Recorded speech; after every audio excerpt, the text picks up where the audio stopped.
What is going on there, citizens of the Reject Nation? We have a couple of trailers that we're late to because we were gone for most of today. It's Monday night, late Monday night. Got to catch up on these. Marvel Animation's What If Season 3, the final season, and Mission Impossible Final Reckoning. John, which trailer of these two are you most excited? I am most excited for What If Season 3. Are you? I am subverting expectations, baby. You are? With a What If, you get an array of possibilities, which is always fun to me. I'm surprised you said that. Really? Why? Because it's you. I'm just obligated to prefer the Mission Impossible. Leave a like. Let's watch them. We'll start with What If.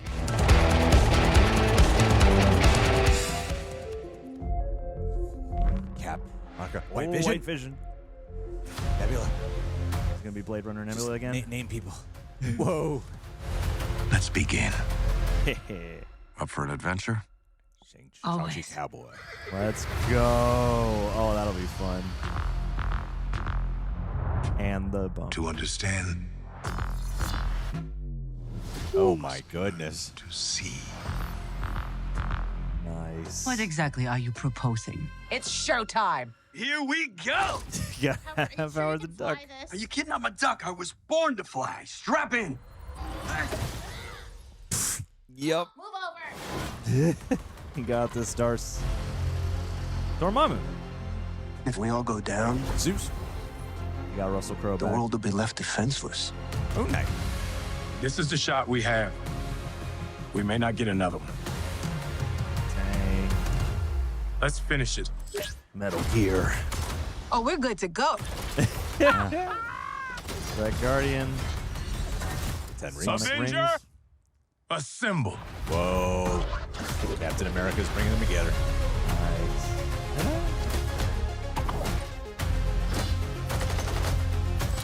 Hey, it looks badass. Yeah, badass.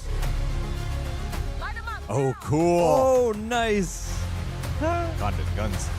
Looked like the Avengers logo on that blown up planet. Hey, Hulk. This is where your story And Mads Mikkelsen back. ends. Watchers.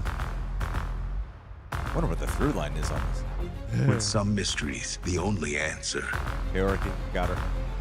One final watch. is what if.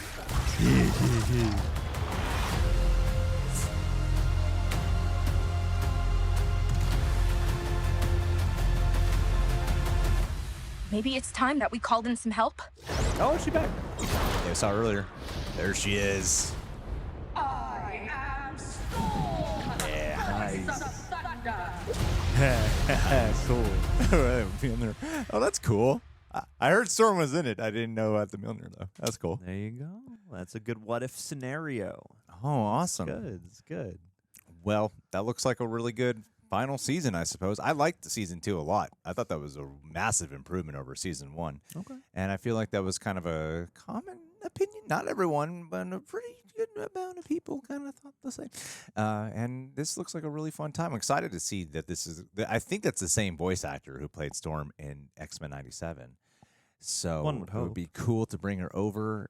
Fascinating way to officially introduce Storm into the MCU. Yeah. And maybe they will actually have her have some type of connection, relationship with Wakanda in some way. I mean, To really honor those comic should. origins might be a neat way she's to from do it. Asgard now. Yeah. The whitest place in all the 7 realms or whatever. And they it are. is interesting to do a what if scenario with Sam as Captain America leading the Avengers, and I'm like, I feel like that's kind of where we're headed into live action in a way. Yeah, but in this one they're gonna kick him out because they're like, we're not gonna listen to a black man. Sure. And then it'll be the racist what if scenario. What if all the Avengers were racist? That's the episode I want to see. No, they all got together to cast their vote this election. That's right. That's right. They did. Yeah. They assembled. They And so proved did that. we.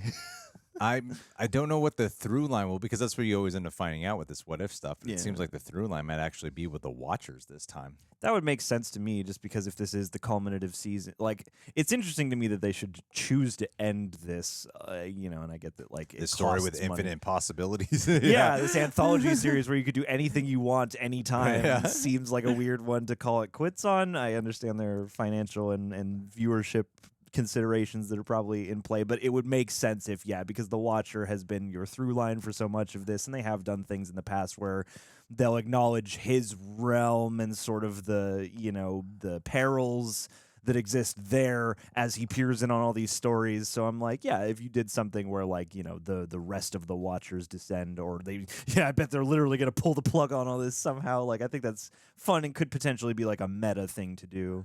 Yeah, that's true. It's cool that we got Agatha in here. It feels like they're kind of throwing a lot of people that they got to throw in A lot of for your Phase 4 final people. way out. But as much as I'm excited for the variety of characters and Shang-Chi as a cowboy and stuff, there's something about this trailer that I kind of felt like was missing a bit of what I've loved about What If, especially season 2, was there was so many distinctively different genres. Yeah. And I got more of a unified season here, which kind of goes against what I've loved about What If, which is the very different genres that they do per episode. And that was kind of the one thing about this commercial that was sort of missing for me. It looked like it was all part of the same few episodes. That's what I was gonna say. Yeah. As if you weren't aware that this is an anthology, you could watch this with the sound off and just assume that all of these are of the same story. Or something like that. That was the one part of it that was a little bit of a letdown to me. Yeah, and I would say that, like, within those, like, there were some cool images and stuff like that, but of all the teases toward a What If season, this seemed perhaps the least, like, broadly colorful or something. Like, there's not like one thing I can remember, at least off this first watch, where I'm like, that's going to be a crazy episode, or I can't wait to see this take. And there were a lot of team ups here that you were like Bucky and Red Guardian. I'm like, well, we're seeing that in Thunderbolts. And, there's other aspects to it that I was like, we're seeing some of it. Whatever. Doesn't matter. I'm sure it'll be a good time. It's the final one. They'll probably go out with a bang. I'm excited for it. Yeah. Let's watch Mission Impossible. Yeah. What'd you guys think about the trailer? Did you guys like it? Let's watch the Mission Impossible, The Final Reckoning. Wow, they really are going underwater this time. to the I bottom. thought that was about to just been a crazy room. Our lives are not defined by any one action. The run. Our lives are the sum of our choices. Wow, his hair changed a lot in the last couple movies. Mm-hmm. Wow. Wow, man, that's beautiful. Everything you were, That's a fierce ice bath. everything you've done has come to this. Keys. This isn't going to be the final one. Is absolute, and the odds are deemed impossible. Whoa, Choose shit. falls to him. Oh my Should god. we choose to accept? For every life you tried to save, Luther. you gambled millions more. Wow.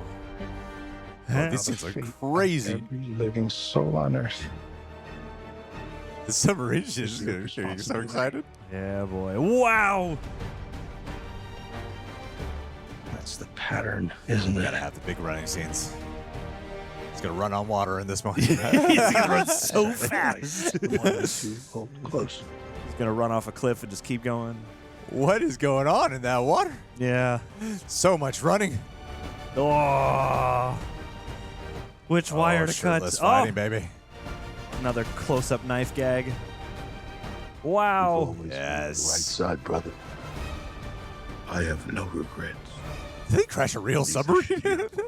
Why not? Wow, this biplane gag is crazy. Cool. I need you to trust me. One last time. One last time for a few years. That's actually smart advertising to call it The Final Reckoning, because the last one greatly underperformed. This one's extremely expensive on top of that, too. Yeah. It's a very, very, very expensive movie. So to call it The Final Reckoning and to show images of like the first Mission Impossible to make it seem like, hey, we are going to be ending this and wrapping this up, might act and like this will be the final time you get to experience a Mission Impossible movie as opposed to calling it Dead Reckoning Part 2, I think is a really smart maneuver. Yes. So that way you get more people perhaps actually interested in watching this movie. Because you're like, it's the final one. We got to watch the final one. Look at him. He's risking his life. They're crashing a submarine. He's underwater in a negative 50-degree water, and he's hanging off of a plane again. And like, we got to do different this. kind of plane. Yeah. You gotta check it out. So I mean, it looks cool. It looks like a really cool mission. It does actually feel weirdly. It does still feel like Dead Reckoning Part 2.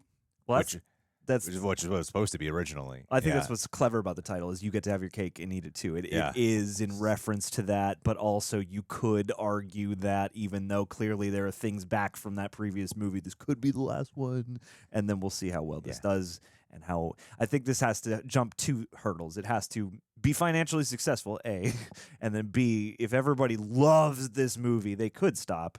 I feel like if people don't love this one and look at it as one of the best ones, it probably makes I think it needs to be a huge hit. Well, the last one, I wasn't the majority opinion of it. I love this franchise. I've seen every one of them multiple times.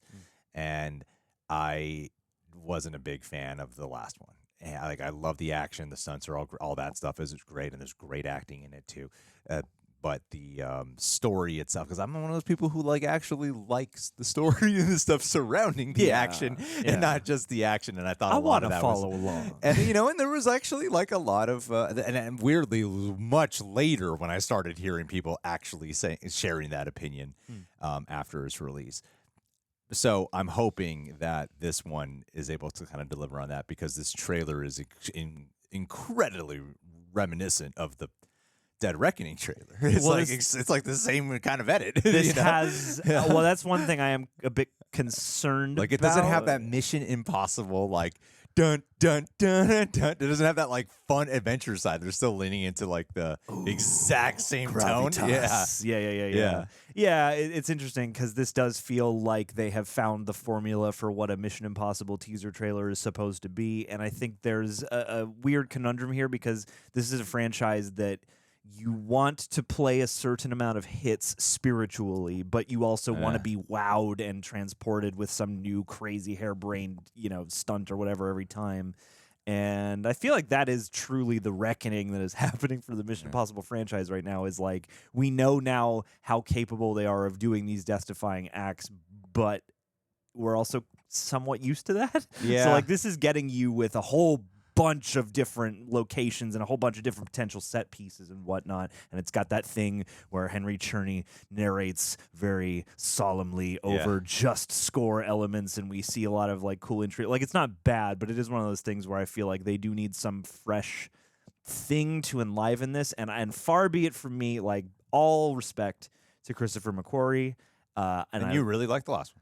I liked it, it's I wouldn't say that it's toward the top. It's weird. I liked it more because I was hearing that it was a bit of a letdown. I was like, no, it's perfectly fun. But as it sat with me, certainly it's not the first one that comes to mind as being the most distinct. And the thing I remember most about it is the thing that upset me the most about it with Ilsa Faust.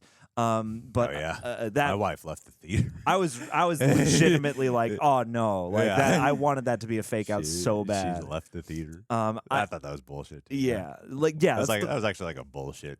Because this is such a good character, and there were so many possibilities you could see for her, enriching the. I think any James Bond or Mission Impossible style franchise runs into that trouble of you need to have some serial elements. So she seemed like a perfect one. But that aside, I feel like, as much as I have big respect for Christopher McQuarrie, and as much as he is absolutely capable of helming these things, part of me keeps sitting here wishing that maybe somebody else might step in and take the reins, because not to say that his style isn't good for this or hasn't evolved any, but I feel like a different voice after so many McQuarrie installments could be kind of key. Tom Cruise loves Christopher. He loves he him. brings him on for everything. And I respect that, but I'm Christopher McQuarrie only works for With Tom Tom Cruise. Yeah. I've never seen a writer-director like only work for one actor-producer. And I know that Tom Cruise certainly is like also kind of directing the whole production in many ways, and so you're gonna have carryover due to that. But I feel like maybe a key element would be to have a new collaborator for him to bounce off of, and to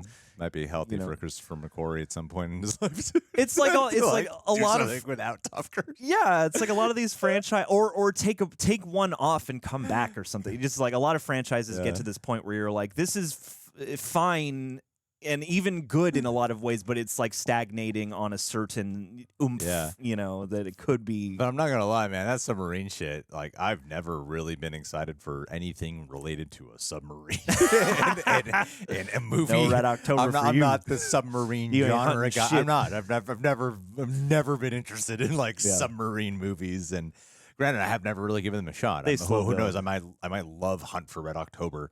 I might love K-19, the Widowmaker. You know, these are the only two I can think of. I might love Battleship. I don't know. That's not really a submarine movie, but I've never really been drawn to that. But that submarine stuff, that looks really crazy. And I'm more excited about that than the plane thing, because the planes, we've seen it hang off and everything. And he did some like really casual thing. I forgot what the promo was. It was filming that where he's like hanging on that plane as he's in that same outfit.